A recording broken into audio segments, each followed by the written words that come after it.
નમસ્કાર વિદ્યાર્થી મિત્રો, એસઆર એજ્યુકેશનની યુટ્યુબ ચેનલમાં ફરી એક વખત આપ સર્વે વિદ્યાર્થી મિત્રોનું હાર્દિક સ્વાગત છે। તો આજે આપણે ગણિતની અંદર સંભાવના પ્રકરણ છે એમાં બે પાસાના પ્રયોગની ઘટના વિશે આપણે અભ્યાસ કરીશું, બરાબર। આની આગળના વિડિયોમાં આપણે એક પાસો આપેલો હોય ત્યારે એના કેવી રીતે પરિણામની સંભાવના મેળવવી એના વિશે અભ્યાસ કરી ચૂક્યા છીએ। હવે બે પાસા આપેલા હોય ત્યારે એના પરિણામ કેવી રીતે મેળવવા અને એની સંભાવના કેવી રીતે પૂછાઈ શકે, કેવી રીતે આપણે એનો જવાબ લાવવો એના વિશે હવે આપણે અભ્યાસ કરીશું, બરાબર। તો અહીંયા આપણને એક રકમ આપેલી છે કે ભાઈ બે સમતોલ પાસાને એક સાથે ફેંકવામાં આવે છે તો બંને પાસા ઉપર મળતા અંકો પરથી આપેલી સંભાવના શોધો। પહેલો દાખલો છે કે તે બે અંકો જે છે સમાન હોય અને બીજો જે છે તે અંકોનો સરવાળો 8 હોય।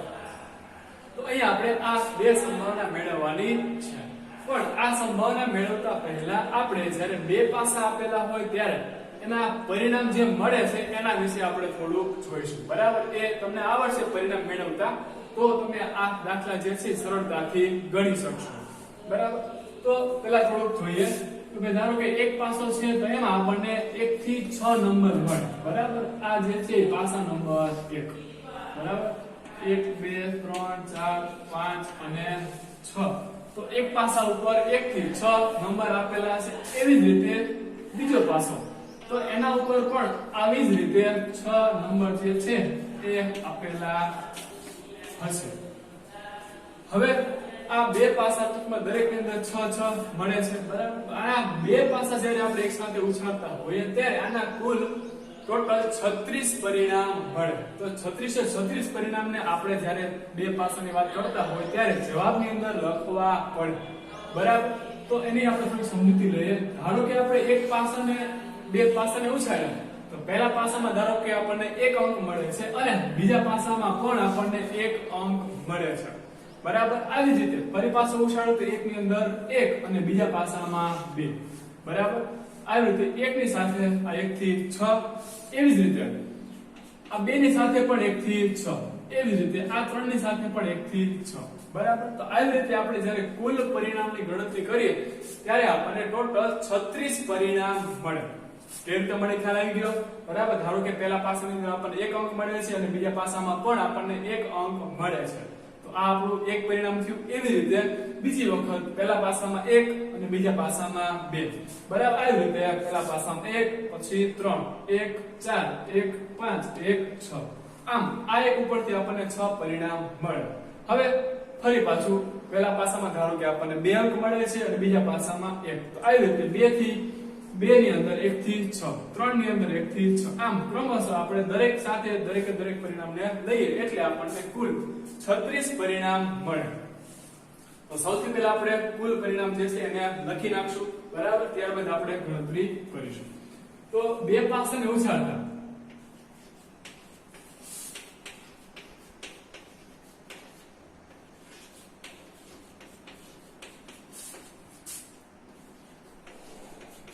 મળતા અથવા શક્ય તમામ પરિણામો, બરાબર। બે પાસાને તો બે સમતોલ પાસાને ઉછાળતા મળતા પરિણામો અથવા મળતા પરિણામો નીચે મુજબ છે। તો હવે એની આપણે શરૂઆત કરીએ। ધારો કે સૌથી પહેલી વખત આપણને પહેલા પાસા ઉપર 1 અને બીજા પાસા ઉપર પણ 1 અંક મળે છે, બરાબર। ત્યારબાદ ધારો કે પહેલા ઉપર 1 બીજા પાસા ઉપર 2, બરાબર। હવે ત્યારબાદ ધારો કે પહેલા ઉપર 1 બીજા ઉપર 3, ફરી પાછું ધારો કે પહેલા ઉપર 1 બીજા ઉપર 4, ફરી પાછું ધારો કે પહેલા ઉપર 1 અને એના પછીના પાસા ઉપર 5, હજી પહેલામાં 1 અને બીજા પાસા ઉપર 6। તો આ માત્ર એકની વાત થઈ। તો આવા આપણે કુલ 36 પરિણામ લખવા પડે। આપણે ક્રમશઃ લખી નાખો। હવે તમને થોડો ઘણો ખ્યાલ આવ્યો હોય છે, બરાબર। તો હવે લઈશું આપણે 2। ધારો કે પહેલા પાસા ઉપર આપણને અંક 2 મળે છે અને બીજા પાસા ઉપર 1 મળે છે।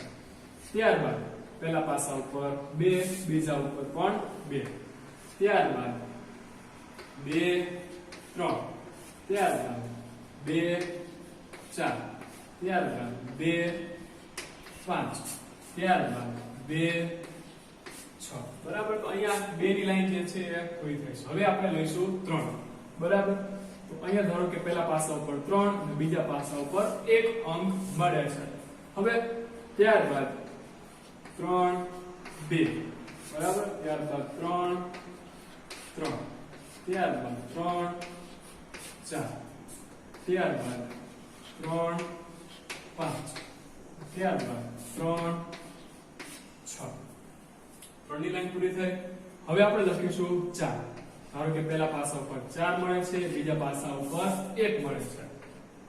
ફરી પાછું પહેલા પાસા ઉપર 4, બીજા ઉપર 2 4 3 4 4 4 5 4 6. હવે આપણે લઈશું 5 ની લાઈન. ધારો કે પહેલા પાસા ઉપર 5, બીજા પાસા ઉપર 1 મળે છે. તો ક્રમ અસર લખી નાખશું. 5 1 પછી 5 2 5 3 5 4 5 5 અને 5 6. હવે વૈધી માત્ર 6 ની લાઈન. કારણ કે પહેલા પાસા ઉપર 6, બીજા પાસા ઉપર 1 6 2 6 3 આવી રીતે ક્રમશઃ લખીશું બરાબર. ધારો કે પહેલા પાસા ઉપર 6, બીજા પાસા ઉપર 1, ફરી પાછું 6 2 6 3 6 4 6 5 અને 6 6.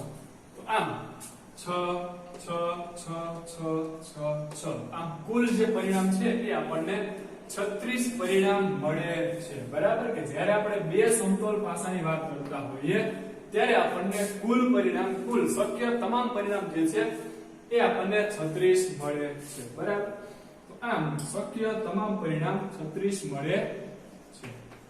તો આમ કુલ પરિણામ 36 મળે છે. તો આ થઈ માત્ર પરિણામની વાત. હવે આપણે દાખલો ગણવાની શરૂઆત કરશું બરાબર. જ્યારે બે સમતોલ પાસા આપેલા હોય ત્યારે સૌથી પહેલું કામ જે છે આપણે એના કુલ પરિણામ લખવા પડે. પરિણામ લખીએ ત્યારબાદ આપણે એનો દાખલો ગણવાની શરૂઆત કરવાની. બે સમતોલ પાસા આપેલા હોય ત્યારે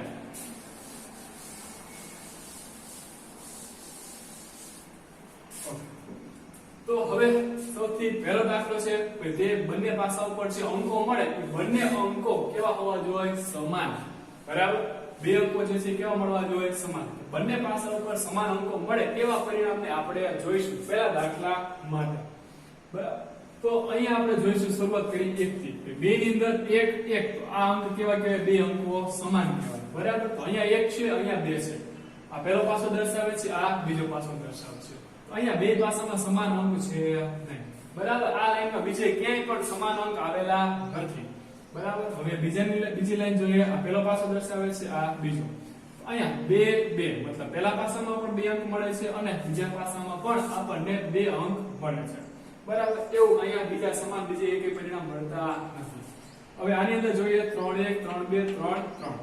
તો બે ની અંદર સમાન મળતા હોય એવા પરિણામ છે 3 3. બીજા કે આ લાઈનમાં હવે 4 ની લાઈનમાં મળશે આપણને 4 4. એવી જ રીતે 5 ની લાઈનમાં 5 5 અને 6 ની લાઈનમાં 6 6. તો આ બંને પાસા ઉપર આપણને સમાન અંકો મળે એવા આપણી પાસે આટલા પરિણામ છે બરાબર. 1 1 2 2 3 3 4 4 5 5 અને 6 6. તો આમ 1 2 3 4 5 અને 6. તો બંને પાસા ઉપર સમાન અંકો મળે એવા આપણા સાનુકૂળ પરિણામો આપણને 6 મળે છે બરાબર. હવે આપણે દાખલાની શરૂઆત કરીએ. સૌથી પહેલો દાખલો બરાબર. કે બંને અંકો સમાન હોય તેવા સાનુકૂળ પરિણામો બરાબર. બંને અંકો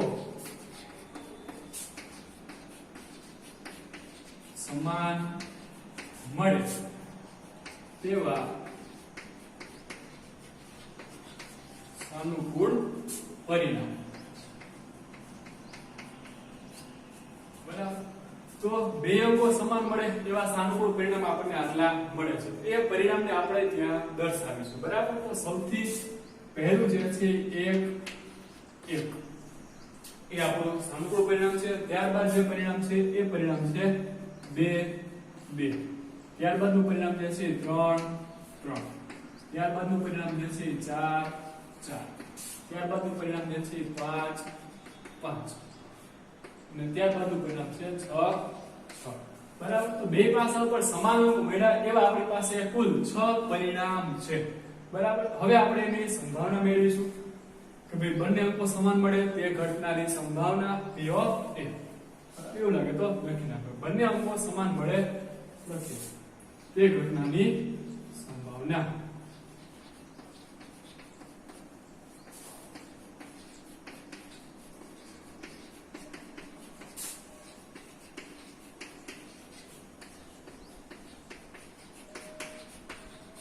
બંને અંકો સમાન મળે તે ઘટનાની સંભાવના P of A બરાબર. ઘટના A એને સાનુકૂળ પરિણામની સંખ્યા છેદમાં શક્ય તમામ પરિણામની સંખ્યા એ સૂત્ર લખવાનું. બરાબર. હવે એના સાનુકૂળ પરિણામ જે છે 1 2 3 4 5 અને 6. સાનુકૂળ પરિણામ જે છે 6 મળે છે અને છેદમાં શક્ય તમામ પરિણામો. તો શક્ય તમામ પરિણામો કેટલા છે 36. તો 6 ના છેદમાં આપણે અહીંયા લખીશું 36. તો હવે એના અવયવ પાડીશું 6 અને 6 ગુણ્યા 6 6 6 કેન્સલ એટલે આપણને 1/6 એનો સંભાવના એનો જવાબ મળે છે. આ પહેલો દાખલો આપણો પૂરો થયો. હવે બીજો છે તે અંકોનો સરવાળો 8 હોય. બરાબર. અંકો જે આપેલા છે એ અંકોનો સરવાળો આપણને 8 મળવો જોઈએ.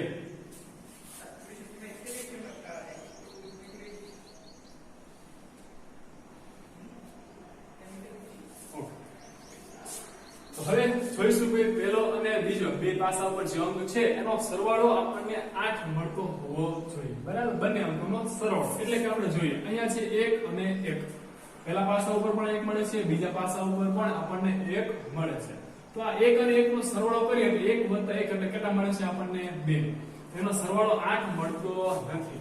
બરાબર. અહીંયા 1 અને 2 આનો સરવાળો મળે છે 3. એનો પણ સરવાળો આપણને 8 મળતો નથી. સૌથી મોટા મોટું પહેલી લાઈનમાં 6 અને 1.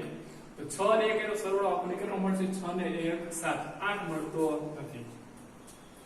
એવી જ રીતે 2 ને 1 એટલે 3 2 ને 2 4 3 ને 2 5 4 ને 6 5 6 ને 7 6 ને 2 8. 8 મળતો હોય એવો સરવાળો 2 અને 6 એ પરિણામ એવું મળે છે. બરાબર. આમાં ક્યાંય મળતો નથી. તો 6 અને 2 આ બેનો સરવાળો કરીએ એટલે આપણને સરવાળો કેટલો મળે છે 8.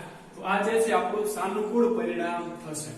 બરાબર. હવે આ લાઈનમાં જોઈ લઈએ 3 ને 1 4 3 ને 2 5 3 ને 3 6 3 ને 4 સોરી 4 ને 3 7 5 ને 3 8. તો આ બંનેનો સરવાળો આપણને 8 મળે છે.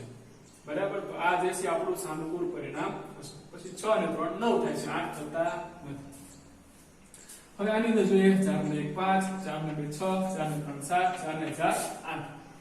આ જે પરિણામ છે એ આપણું સાનુકૂળ પરિણામ થશે. 4 + 4 એટલે એનો સરવાળો આપણને 8 મળે છે.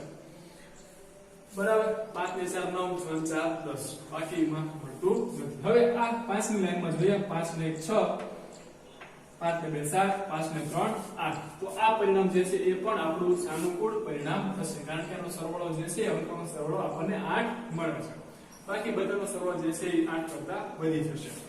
હવે એવી જ રીતે 6 ને 1 7 6 ને 2 8. તો આ જે છે એનો સરવાળો એ બંને અંકોનો સરવાળો આપણને 8 મળે છે. બાકીનો સરવાળો જે છે 8 કરતા વધી જશે.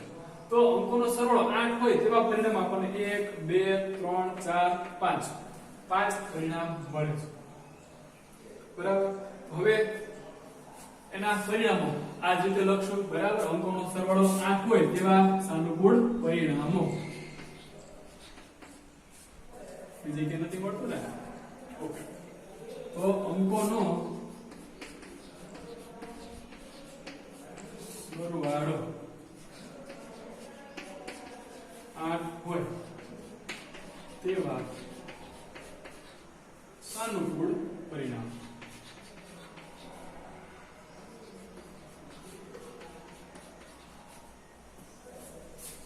હવે 8 હોય તેવા પરિણામ આપણને 2 6 બરાબર. પછી મળે છે 3 5 પછી મળે છે 4 4, પછી મળે છે 5 3, પછી મળે છે 6 2. બરાબર. આના સિવાય લગભગ ક્યાંય હોતો નથી. બરાબર. તો આ જે પરિણામ મળે ટોટલ 1 2 3 4 અને 5, બાકી લગભગ ક્યાંય છે હોતો. આ પરિણામ જે છે આપણને 5 મળે છે. હવે આની સંભાવના જોઈ લે કે અંકોનો સરવાળો 8 મળે તે ઘટનાની સંભાવના. બરાબર. અંકોનો સરવાળો 8 મળે તે ઘટનાની સંભાવના. અહીંયા આપણે નામ આપીશું P of B. બરાબર. અંકોનો સરવાળો 8 મળે તે ઘટનાની સંભાવના P of B. તો પરિણામ જે છે આપણને 1 2 3 4 અને 5. તો સાનુકૂળ પરિણામ આપણને 5 મળે છે. છેદમાં શક્ય પરિણામ જે છે આપણને 36 મળે છે. આના છેદ ઉડતા હોય સાદું થતું હોય તો આપવાનું, બાકી જે મળે એ આપણો જવાબ. બરાબર. હજી એક વખત જોઈ લઈએ તો બે સમતલ પાસાને જ્યારે ઉછાળવામાં આવે ત્યારે એના કુલ 36 પરિણામ જે મળે છે તે તમારે ખાસ યાદ રાખવા પડે, અથવા કેવી રીતે મળે છે એ જોઈ લો એટલે યાદ રાખવાની કોઈ જરૂર રહેતી નથી. બરાબર. 36 પરિણામ જે છે આપણે લખવા પડે. ત્યારબાદ આપણને જે રીતે દાખલો પૂછેલો હોય, જે રીતે રકમ આપેલી હોય, સરવાળો આટલો થતો હોય અથવા સરવાળો 5 થી ઓછો થતો હોય કે ગુણાકાર 4 થતો હોય, ગુણાકાર 12 થતો હોય, બરાબર. તો જે રીતે આપણને રકમ આપેલી હોય એ રીતે આપણે આમાંથી ગણતરી કરીને જવાબ મેળવવાનો થશે. બરાબર. તો આ મિત્રો બે સમતોલ પાસાને જ્યારે આપેલા હોય ત્યારે તમને કેવી રીતે ગણતરી કરવી એ આના ઉપરથી તમને હવે સમજાઈ ગયું હશે. છતાં પણ તમને કઈ પ્રશ્ન હોય તો નીચે આપેલા કોમેન્ટ બોક્સમાં કોમેન્ટ કરીને જણાવી શકો છો, અથવા મારા WhatsApp નંબર ઉપર પણ કોન્ટેક્ટ કરી શકો છો. તો મિત્રો આ વિડીયોમાં બસ આટલું જ. બધું આપણે આગળના વિડીયોમાં જોઈશું. Thank you. આભાર.